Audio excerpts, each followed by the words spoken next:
Welcome to the deep dive. Okay, so you asked us to look into Greece, We did. and we've dug into a whole lot, ancient stuff, modern life, you name it. Yeah, quite a range. The idea here is simple. Pull out the most, fascinating bits about Greece for you. A quick, but hopefully rich dive. So where do you even start with a place like Greece? It's Yeah. a lot. I know, right? Maybe with the big one, democracy. Well, yeah, that feels right. It's probably one of its most profound legacies. You go back to, around 508 BC? Right, ancient Athens. Exactly. They basically pioneered this system where citizens actually voted directly on laws. Which sounds simple now, but back then. Oh, incredibly radical. This whole idea of the people having the power. And, it's the foundation for so many governments today, thousands of years later. It really is mind-blowing when you think about that direct line, isn't it? Definitely. Okay, so shifting gears a bit. Geographically, when you picture Greece, you think islands, right? Sunshine. For sure. Blue water, white buildings. And there are tons of islands. The sources said something like 6,000 scattered around. Yeah, roughly 6,000 in the Aegean and Ionian seas. But here's the kicker. Huh? Only about 200 of them are actually lived on, inhabited. Get out. Yeah. Really? Just Yeah. 200 out of 6,000. Yep.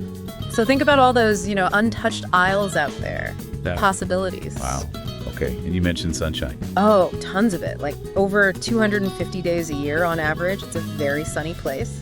But it's not all beaches, is it? I remember reading it's quite rugged. Extremely. That's the other side of the coin. About 80% of Greece is actually mountains. 80%. Yeah, so you have this really dramatic contrast, brilliant sun, rugged land. It definitely shaped the culture. I bet. And speaking of things that last, what about the language? Yes, Greek.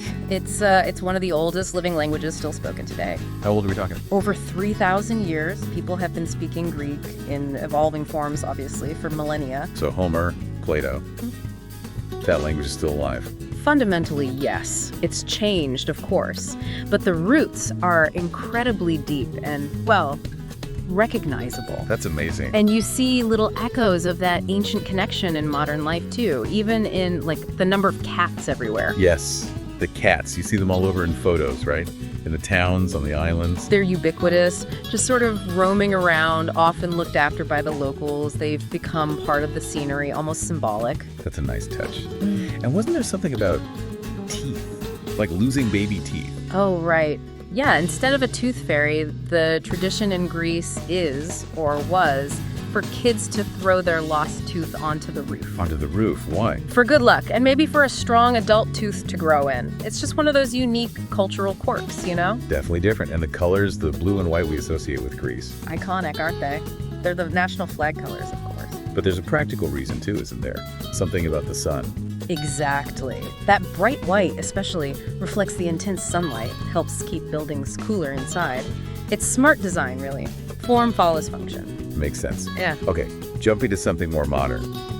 Coffee. I heard Greeks love their coffee. Oh, absolutely. They're apparently among the biggest coffee drinkers in the world. Really? Yeah, and especially iced coffee. The frappe, that frothy iced instant coffee, is practically a national drink. Coffee culture is a big part of the social scene. Huh.